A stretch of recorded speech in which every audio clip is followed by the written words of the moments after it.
Welcome to War Archives Black. Before we begin, make sure you're subscribed and leave a like to stay inside the operation.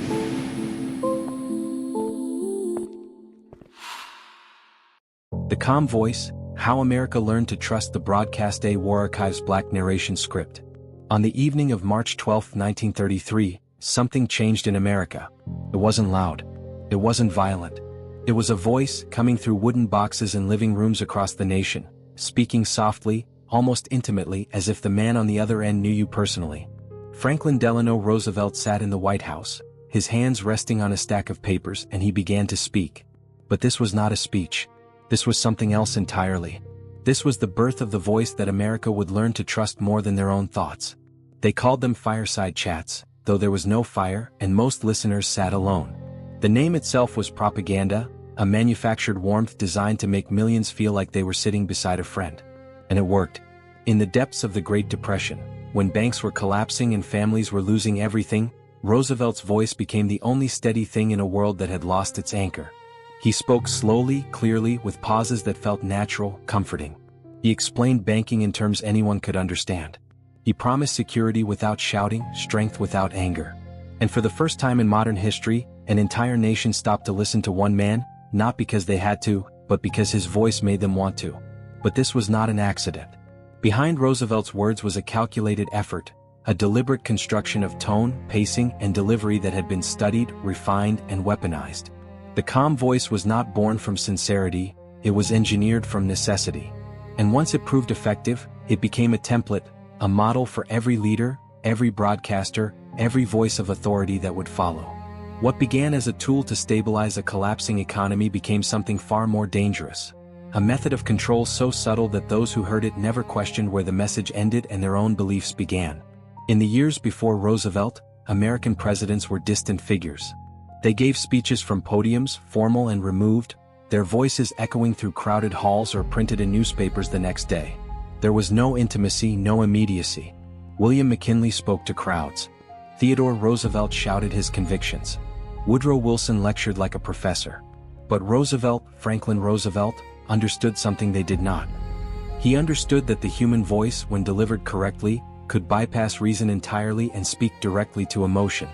He understood that people do not follow logic in times of crisis. They follow the voice that makes them feel safe. The technology made it possible. Radio had existed before, but it was Roosevelt who turned it into a weapon of influence. By 1933, 2/3 of American households owned a radio. For the first time in history, a leader could enter every home simultaneously, speaking not to a crowd but to individuals isolated and vulnerable. And Roosevelt knew how to exploit that isolation. He did not address the nation as a mass. He addressed each listener as if they were alone with him. He used the word "you" constantly. He said "my friends" as if he truly believed it. And because his voice was calm, measured, and confident, listeners believed him in return. But the calm voice was not Roosevelt's invention. It was designed. Before his first fireside chat, he spent weeks working with advisors, speech coaches, and radio engineers to perfect the delivery. They tested microphone distances, adjusted his pacing, smoothed out any hint of urgency or desperation. They removed all the traditional markers of political rhetoric.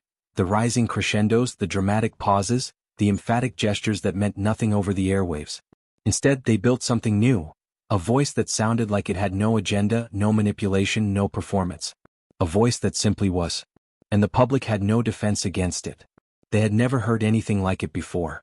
When Roosevelt spoke, it felt like truth not because of what he said but because of how he said it. His tone implied competence, control, and quiet authority. Even when he announced policies that stripped power from banks, restructured entire industries, or expanded government reach into private lives, his voice made it sound reasonable, inevitable, even comforting. The content of the message became secondary. What mattered was the delivery. And in that moment, America learned to trust the broadcast. The fireside chats continued throughout Roosevelt's presidency, each one carefully timed to moments of crisis or transformation. When war loomed in Europe, he used the calm voice to prepare the public for involvement without causing panic. When Pearl Harbor was attacked, his voice did not waver. When soldiers died by the tens of thousands, his voice remained steady. And because it never broke, because it never revealed doubt or fear, the public never broke either. They followed. They believed. They surrendered their skepticism to the sound of a voice that promised them everything would be all right. But Roosevelt was only the beginning. Once the effectiveness of the calm voice was proven, it was studied, dissected, and replicated. During World War II, the Office of War Information analyzed Roosevelt's broadcasts, cataloging the techniques that made them so persuasive.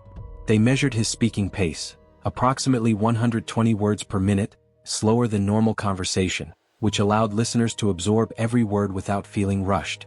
They noted his use of simple, declarative sentences, free of jargon or complexity. They documented his strategic pauses, moments of silence that gave weight to what came before and anticipation for what came next. And they turned those observations into a formula.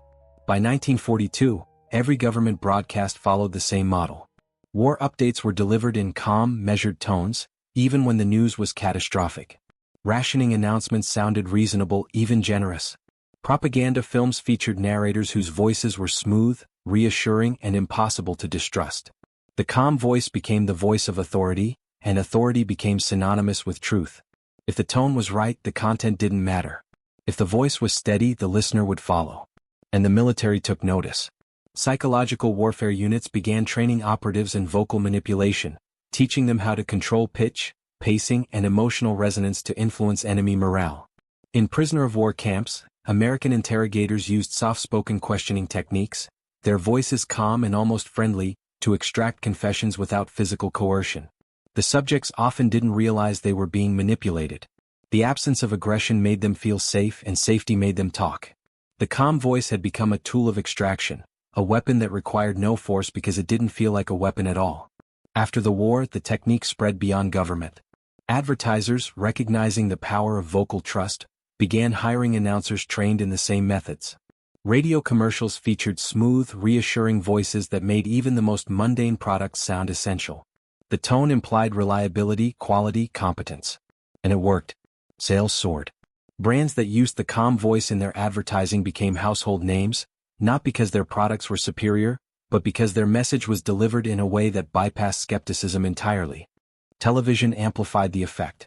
In the 1950s, news anchors like Edward R. Murrow became trusted figures not because of their investigative rigor, but because of their voices. Murrow's broadcasts were calm, authoritative, and deeply persuasive. He spoke with the cadence of Roosevelt, the measured delivery of a man who knew more than you did and was graciously sharing that knowledge. When he condemned Senator Joseph McCarthy, it was not the content of his argument that ended McCarthy's career. It was the weight of Murrow's voice, the unshakable certainness in his tone that made dissent feel foolish. And the public never questioned it. They had been conditioned. From Roosevelt onward, they had learned that the calm voice was the voice of truth.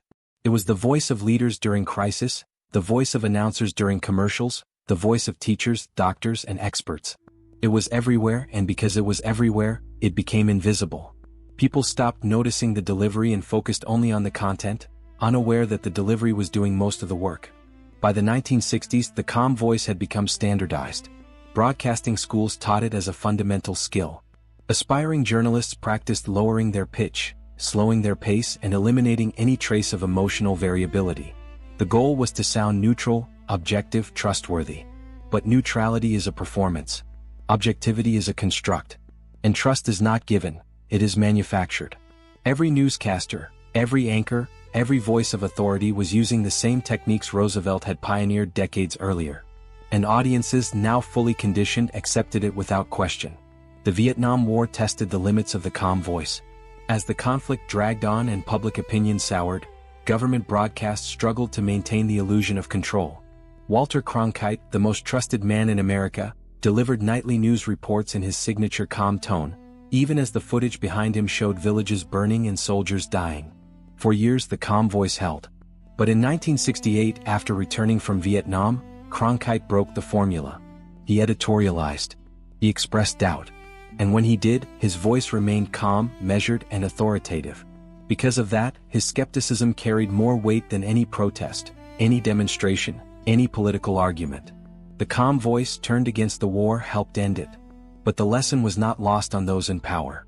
If the calm voice could sway public opinion, it had to be controlled. Throughout the 1970s and 80s, media training became standard for politicians, corporate executives, and public figures. They were taught how to modulate their tone, how to project calm even under pressure, how to sound convincing without sounding forceful. The goal was always the same: make the audience feel safe and they will believe you. Ronald Reagan mastered it. His voice was warm, gentle, almost grandfatherly. He spoke slowly, with pauses that felt natural, and his tone never betrayed doubt or fear. Even when he announced military escalations, economic upheavals, or controversial policies, his voice made it sound reasonable. He called it the great communicator persona, but it was the same technique Roosevelt had used 50 years earlier. The calm voice perfected.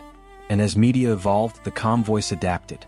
In the age of 24-hour news, anchors became personalities, but their delivery remained the same. Whether reporting a natural disaster, a political scandal, or a celebrity death, the tone was always calm, controlled, and steady. It didn't matter if the content was trivial or catastrophic. The voice treated everything with the same measured seriousness. And audiences, now conditioned for generations, accepted it as truth. Podcasts and YouTube brought the calm voice into the digital age. Influencers and content creators discovered that speaking softly, slowly, and with deliberate pacing made their messages more persuasive. True crime podcasts narrated horrific events in soothing tones, turning murder into bedtime stories. Political commentators used the calm voice to make extreme positions sound moderate. Meditation apps, self-help gurus, and conspiracy theorists all adopted the same vocal techniques, because they all understood the same truth: the voice is more important than the message. And now, artificial intelligence has learned to replicate it. Text-to-speech programs are trained on the calm voice, using Roosevelt's cadence, Cronkite's pacing, and decades of broadcast data to create synthetic voices that sound trustworthy. They narrate audiobooks, deliver news updates, and provide customer service with the same measured tone that once calmed a nation in crisis. The voice has become automated, but the effect remains the same. People trust it not because of what it says but because of how it sounds. The calm voice is everywhere now. It is in your phone, your television, your earbuds.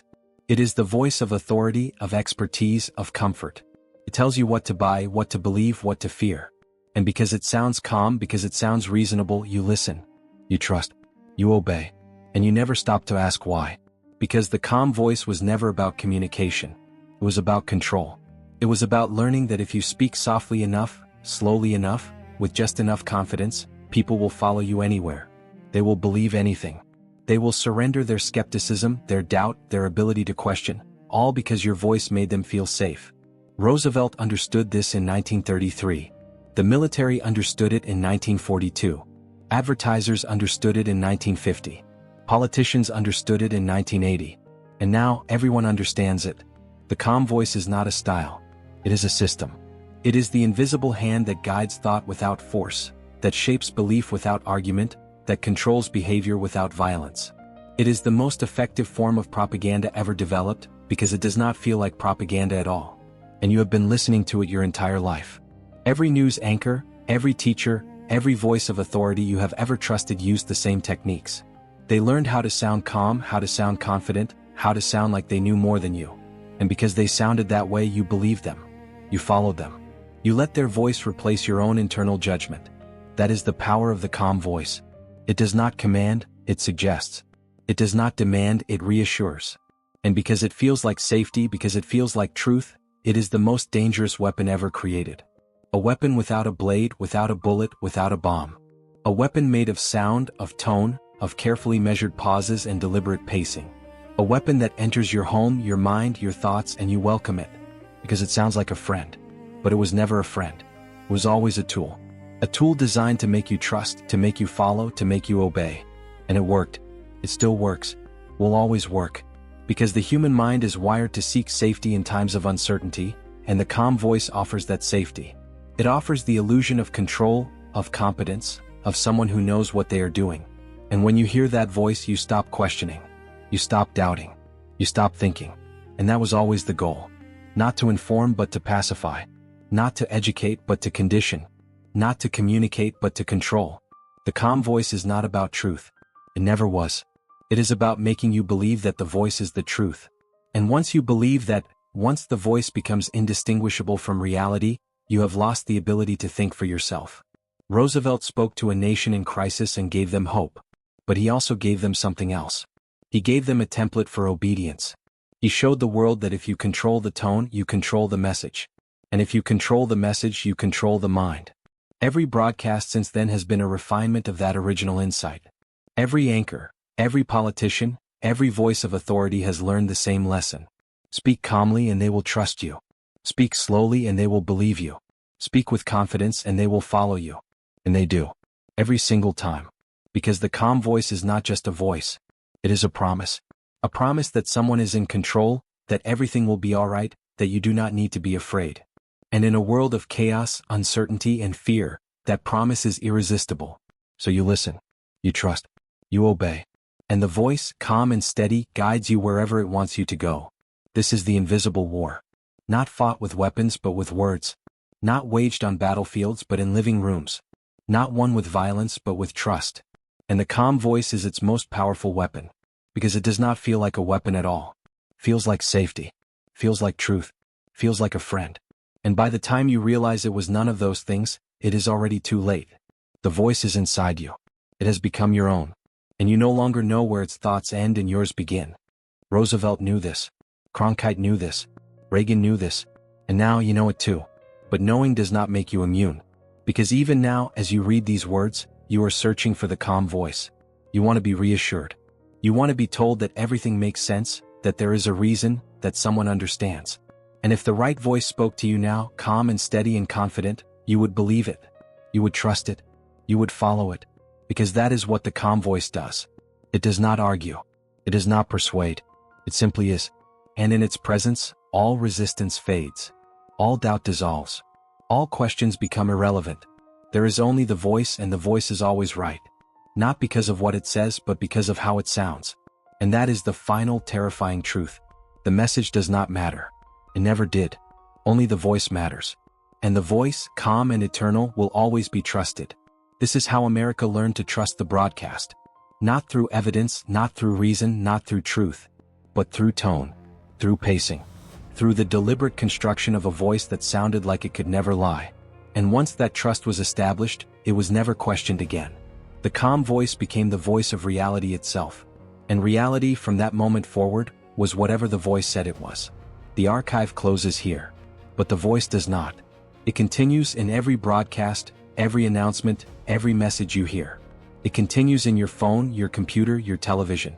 It continues in the voices of leaders, experts, and friends. It continues because it works. Because it has always worked.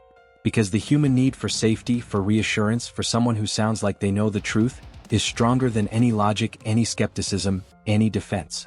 And so the calm voice speaks. And you listen. And the cycle continues, generation after generation, voice after voice, message after message. Until trust is no longer a choice but a reflex. Until obedience is no longer forced but voluntary. Until control is no longer visible but invisible, woven into the very sound of authority itself. This is the war that was never declared. The war that required no soldiers, no bombs, no blood. The war fought with nothing but a voice. A calm, steady, trustworthy voice. And it was won the moment you stopped questioning why you believed it. If you've listened this far, you already know too much. Subscribe to War Archives Black. And remember, silence is not peace. It is control. Like this video if you felt the echo of trust. And join us again for the next archive.